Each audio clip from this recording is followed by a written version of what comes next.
کیا آپ جانتے ہیں کہ وہ کون سا منظر تھا جس نے کائنات کے سب سے بہادر انسان حضرت علی رضی اللہ تعالیٰ عنہ کو بھی رونے پر مجبور کر دیا؟ سیدہ فاطمہ زہرا رضی اللہ تعالیٰ عنہا کے گھر میں 3 دن سے فاقہ تھا اور بچے بھوک سے نڈھال تھے۔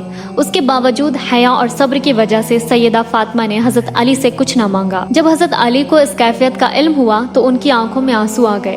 آپ 1 دینار ادھار لے کر بازار کی طرف نکلے، لیکن راستے میں ایک پریشان حال صحابی کو دیکھ کر اپنی ضرورت بھول گئے اور وہ دینار انہیں دے دیا۔ خالی ہاتھ واپس لوٹے تو نبی کریم صلی اللہ علیہ وسلم نے مسکرا کر پوچھا، اے علی، کیا تمہارے پاس کچھ ہے؟ ہمیں بھوک لگی ہے۔ حضرت علی خاموش رہے، لیکن اللہ کی قدرت دیکھے، جب حضرت علی گھر پہنچے تو حیرت سے دیکھا کہ دسترخوان سجا ہوا ہے۔ آپ نے پوچھا، اے فاطمہ، یہ کہاں سے آیا؟ سیدہ فاطمہ رضی اللہ تعالی عنہا نے جواب دیا، یہ اس رب کی طرف سے ہے جو جسے چاہتا ہے بے حساب رزق دیتا ہے۔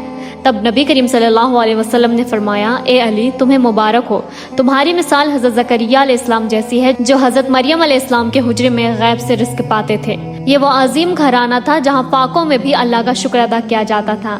آج ہم ذرا سی کمی پر شکایت کرنے لگتے ہیں۔ اللہ ہم سب کو صبر دے۔ اگر آپ کو بھی آپ صلی اللہ علیہ وسلم سے محبت ہے تو کامنٹ میں یا اللہ ہمیں صبر و توکل عطا فرما لکھیں اور اس ویڈیو کو شیئر کریں۔ السلام علیکم۔